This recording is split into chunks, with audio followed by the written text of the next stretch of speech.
1920 का वो दशक जब भारतवर्ष में खिलाफत आंदोलन अपने चरम पर था और तुर्की का ऑटोमान साम्राज्य पूरे विश्व पर खलीफा का राज व भारत पर भी पैर पसारने को उतारू था। तब एक हिंदू महात्मा ने कुछ ऐसा किया जिसे करना तो दूर, उसकी कल्पना भी उस समय कोई नहीं कर सकता था। दिल्ली की जामा मस्जिद से वेदोच्चारण। कौन थे वो हिंदू महात्मा? उनका नाम था स्वामी श्रद्धानंद। स्वामी श्रद्धानंद, जिनके बचपन का नाम मुंशीराम विज था, का जन्म 22 फरवरी 1856 को जालंधर पंजाब में हुआ। एक पुलिस अधिकारी के घर जन्मे मुंशीराम घर में सबसे छोटे थे। प्राथमिक शिक्षा काशी व कानून की पढ़ाई लाहौर में करने के दौरान मुंशीराम का झुकाव एक अलहड़ युवा की ही भांति नास्तिकता की ओर हो गया। परंतु उन्हें कहां ज्ञात था कि स्वामी दयानंद सरस्वती व आर्य समाज उनके नास्तिक जीवन व निष्प्राण हो चुकी विचारधारा का मृतोत्थान करने मात्र को ही उनके जीवन में आए थे। 1879 में स्वामी दयानंद से दीक्षा व सनातनी अवलोकन मिलने के पश्चात स्वामी श्रद्धानंद ने पुनः मुड़कर नहीं देखा। ये कहना भी अनुचित न होगा कि एक सच्चा नास्तिक एक सच्चे आस्तिक में परिवर्तित हो गया था। उन दिनों अंग्रेजों द्वारा मैकॉली शिक्षा पद्धति का प्रचार प्रसार हो रहा था व गुरुकुलों को निरंतर समाप्त किया जा रहा था। अंग्रेज हिंदू सभ्यता को नष्ट करने को तत्पर थे व गुरुकुल इस मार्ग में उनका सबसे विशाल अवरोध थे। ऐसे में हिंदू सभ्यता को आवश्यकता थी एक योद्धा की, जो संस्कृति के पुनरुत्थान हेतु कार्य कर सके। इस समय स्वामी श्रद्धानंद ने वैदिक शिक्षा ग्रहण करने के उपरांत गुरुकुलों को पुनः सजीव करने की ओर कदम बढ़ाए। स्वामी जी ने 1892 में पंजाब आर्य समाज की स्थापना के उपरांत ही गुरुकुलों का भी अभिषेक प्रारंभ किया।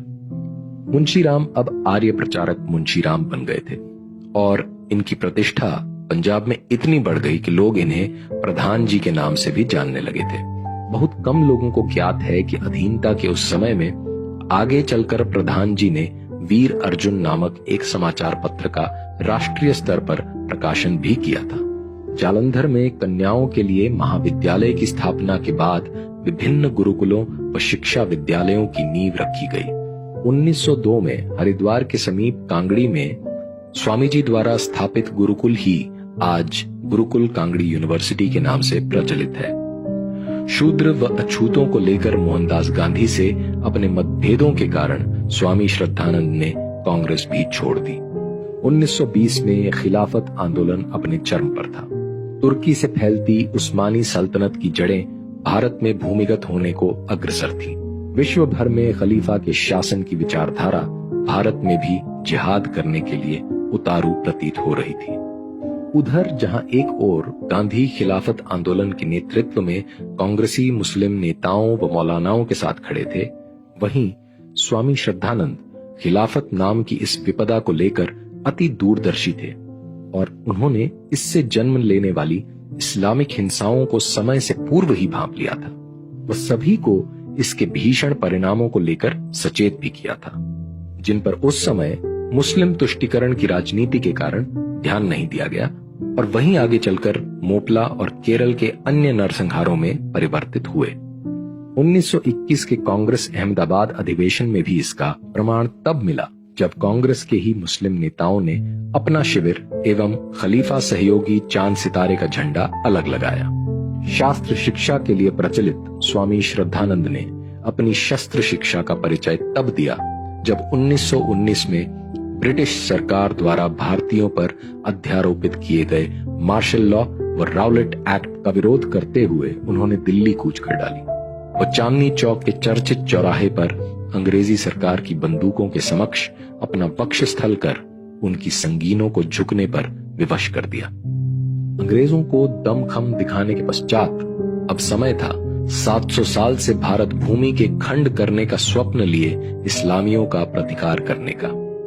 इस्लाम पर आक्षेप की नींव रखते हुए स्वामी जी ने 1922 में जामा मस्जिद परिसर में वेदोच्चारण किया और किसी मस्जिद में वेद पढ़ने वाले पहले व एकमात्र हिंदू बने।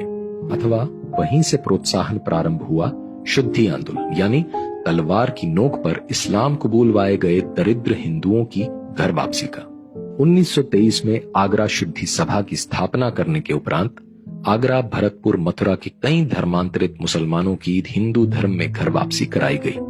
विभिन्न स्थानों पर विशाल सभाओं का आयोजन किया जाता था, जिनमें लोग बढ़ चढ़कर हिस्सा लेते व शुद्धिकरण में अपना योगदान देते थे।